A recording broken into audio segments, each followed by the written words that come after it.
Hello and welcome back to another episode for the Project Seed Money podcast. My name is Sharissa Bradley and I am so excited to be joined today with author Jennifer Lieberman. Thank you so much for spending a little time with me today. Thank you so much for having me, Sharissa. I'm excited to chat with you. Oh, it's absolutely my pleasure. I want to jump right in and ask, have you always wanted to be an author? No, I knew I wanted to write, but I didn't want to write books. I wanted to write TV and film. And because the overreaching goal was I wanted to be an actor, which is how I started this creative journey. I started as an actor, and then I started writing and producing my own projects. And then that led me down a rabbit hole. Wow, that's so fascinating. So then what was the catalyst that brought you out of that sort of writing to actually writing in like a book format? Great question. So I had been writing poetry for a while, like since I was a child. I started writing scripts as a child, like envisioning myself, in the role type of thing. And that's where my writing journey began. But I also wrote short stories and poetry, and I wrote erotic poetry. And when 50 Shades of Grey came out, um, I was encouraged to put a poetry book together. So I guess that was my first book. Wasn't a novel, but kind of putting my writing out in a non-theatrical way. And then the book was actually my one-woman show that I performed 10 characters, and I won an award for the show in New York, and people were like, this would be a great chick lit novel. The show was called Year of the Slut, so it was very like Sex in the City, rom-com, chick lit. So that's how I got here. Oh my goodness, how incredible. And what a neat path to be able to have that, like from childhood dreams and writing poetry all the way up until it sounds like you just made a stage for yourself. Is that Yeah. true? Yes, that's very much what I have done. And I actually help other writers and performers do the same thing. When I created my solo show, it was specifically just to let people know I existed and try and get hired for other projects. That was the impetus of doing the show. However, along the journey of creating the show, I realized I was more fulfilled working on these characters and this writing than I had ever been working on somebody else's piece, whether it was a theater piece or a film piece. And that being said, I never had at that point, I wasn't working on big Hollywood movies or, network TV series. I was working on small little independent projects, but I still realized, wow, there's something here. And that when the show had some success, that's when I decided I could help other of my frustrated creative friends do the same thing. And I founded Make Your Own Break in order to help those people. That is just incredible. And with my own mission here at Project Seed Money, that is like so in alignment with how I have been structuring my business as well as like, okay, I didn't get the stage, so I built one and I'm bringing everyone along with me. And I just feel like that's so in alignment with what we're doing here. That's so beautiful. So when you decided you were going to put the book, the show into making this into a book, what was that publishing journey like for you? Oy. Oh, I gave up several times Yeah. because I wrote the book. I actually wrote it very quickly because I already had the show. I had the foundation. I knew the story. I knew what was happening. It wasn't like starting from scratch. So I wrote it very quickly and asked a group of close friends who were also creative slash avid readers to read the book. And I got some feedback. And then flying blind because I was so naive, it didn't occur to me like, oh, maybe you need an editor, maybe you need a proofreader, maybe you need all these professional people, to get your book up to snuff before you start approaching agents and publishers and things like that. It didn't occur to me. So, anyway, after a bunch of silence, a friend knew an editor who was an academic. She taught literature at a university. And I didn't know anything about this woman. I didn't talk to anybody she had worked with. I didn't even know her work at all. I was just like, oh, you know, an editor. Great. I'm going to hire her. You know, like once again, amateur mistake. When you don't know, you don't know. And she hated the book. She hated it. It was just, in hindsight, she should have politely declined and said, you know what, this isn't in alignment with what I do. You know, you should find somebody better. But she didn't say that. And she like tore me a new one. And the notes were so harsh. I cried for a week and didn't look at the manuscript for a year, and just kind of like moved on to other projects. Like I wrote a web series with my friend called Dump Water Divas, an 80s dance spoof, you know, and I kind of like pivoted to something else. And I have to say the trajectory of the book was a lot of getting really jazzed, working really hard, getting disappointed, pivoting back to shooting something. And then, you know, friends or colleagues would be like, whatever happened with that book? Whatever happened with the book? And then I'd like pivot back, try again, chip away, and then nothing would happen. So I'd pivot back to like a short film project or something. And all the while I was still auditioning and producing and, you know, wearing several other hats. But that was the trajectory. And it wasn't until around 2017 where my boyfriend at the time, I was just kind of lamenting some stuff in my life, as we do. And I was just like, oh, and my book, and you know, like, and he's like, what do you mean your book? Because I was like, oh, all these screenplays that I've written that'll never get made because I don't have millions of dollars, and my book. And he's like, what book? So he read the book and he's like, this is good. And he's like, even if you know, don't worry about getting a publisher, just for your own self-satisfaction, just self-publish it. Just do it for yourself. And then I decided that I was going to do that for myself. And I was at a coffee shop one day and a girl had really cool nails. And she's like, yes, I'm going to Burning Man. These are my Burning Man nails. And we ended up sitting and chatting at the coffee shop. We were both alone. And she's writing a book. She was writing a book too, because she grew up in the witness protection program. And she's like, I have an amazing editor. She wrote the book, The Nanny Diaries, and it was made into a movie. And I was like, okay, that's going to be my editor. And everything just kind of aligned until my book was censored because of the title. But that was a whole other story. So after 2 years, I had to like take it down, rebrand, revamp, because the bots online did not like the word slut. So I changed it to Year of the What. Wow.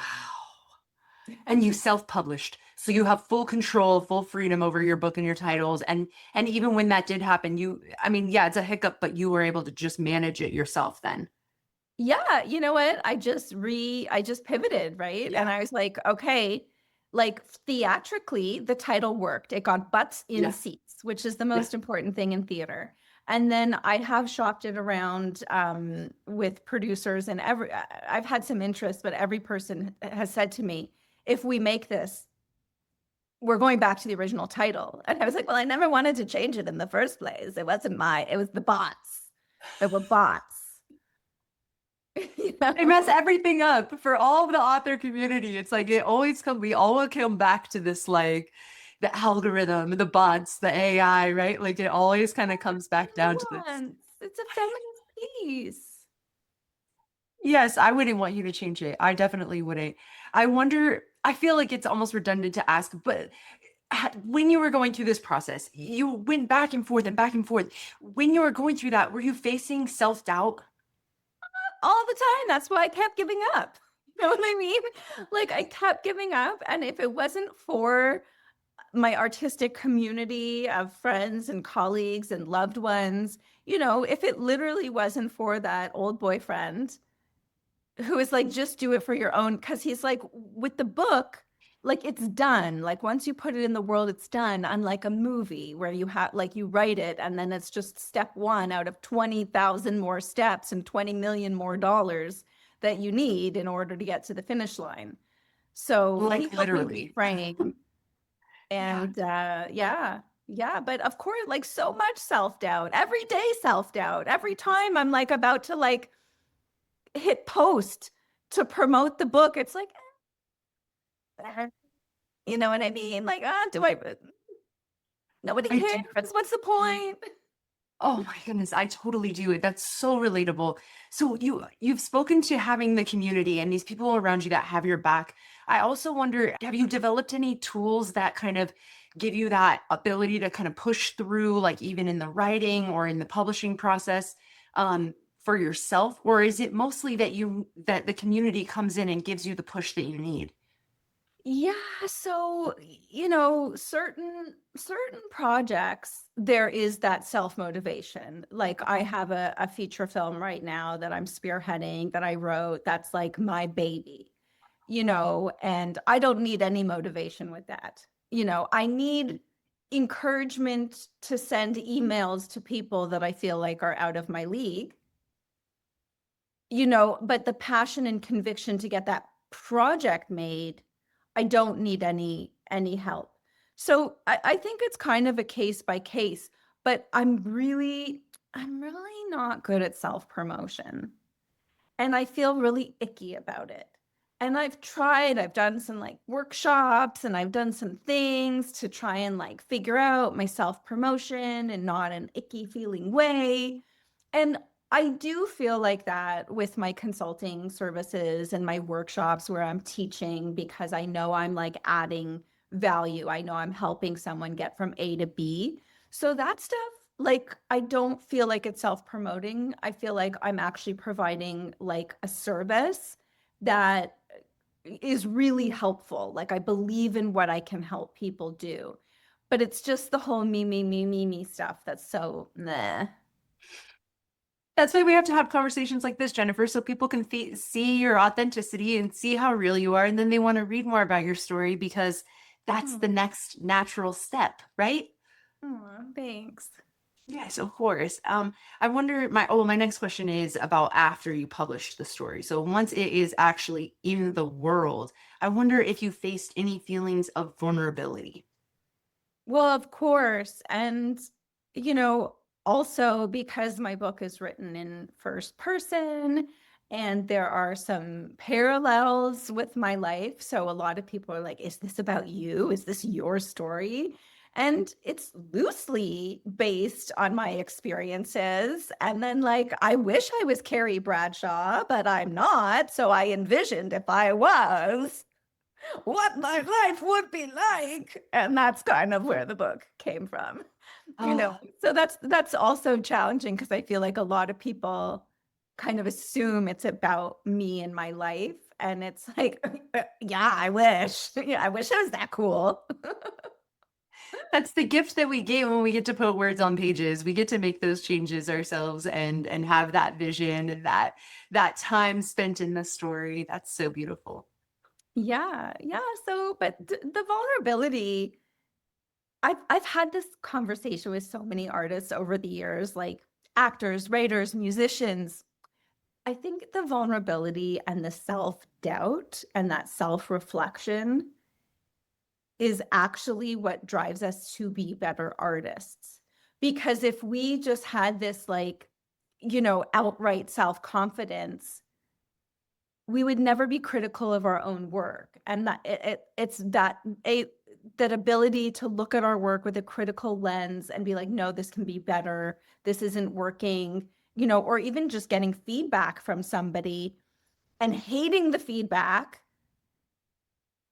But then, like a few days later, realizing, oh, I hate it so much because they're right, you know, because I've had that a few times too, where I'm like, why did that comment irk me so much? You know, I'm like driving in my car and I'm like, I hate that person. I hate that note. I hate that note. And it's like, oh, because that's exactly what the piece needs, you know?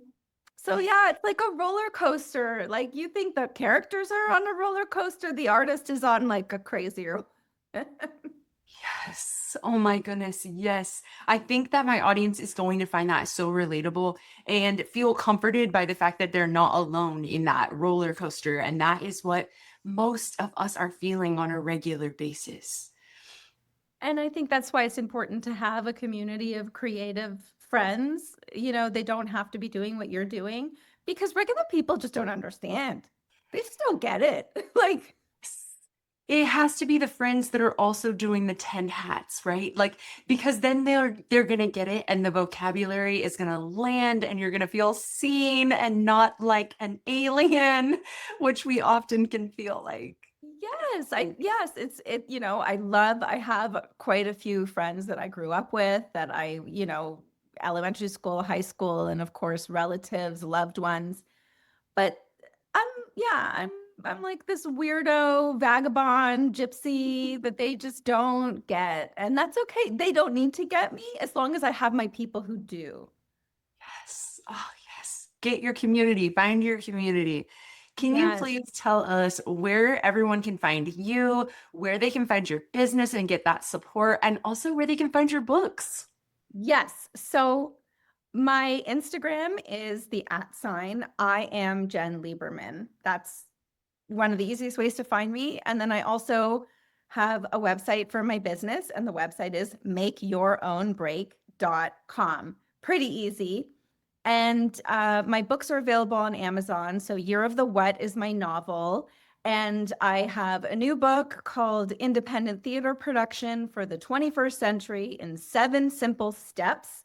And I also teach a workshop based on the material in the book. Well, the book is a transition of the workshop into a how-to guide.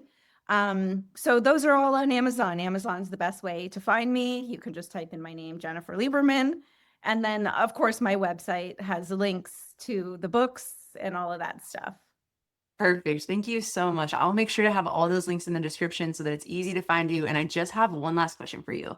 My audience is they're first time authors, they're on the fence, and they maybe are being stopped by fear, or maybe they're feeling too vulnerable, but they've got this story inside of them. And I wonder if you could just encourage them a little bit to just keep going on their journey. Yeah, do it anyway. Just do it anyway. That's the big thing. Like anything in life that's worthwhile is not going to be easy. Anything that's going to have the bigger payoffs are the harder things to do. And just do it anyway, and just kind of quiet that voice and say, okay, thank you very much, but I'm going to do this anyway. And I think that's the best way to kind of navigate it. Like, acknowledge all the fear, all the doubt, all the vulnerability, and be like, yep, this is a big, this is a big matzo ball to be hanging out there, but I'm going to do it anyway. Love that. Thank you so much. And thank you for all of this wisdom that you have imparted on my audience. I really appreciate your time today. Oh, such a pleasure. Thanks for having me and letting me chat about my craziness. It's my pleasure. Thank you so much for joining me on another episode for Project Seed Money. Please don't forget to like and subscribe. It really helps the channel. And I will see you with another interview next week. Bye.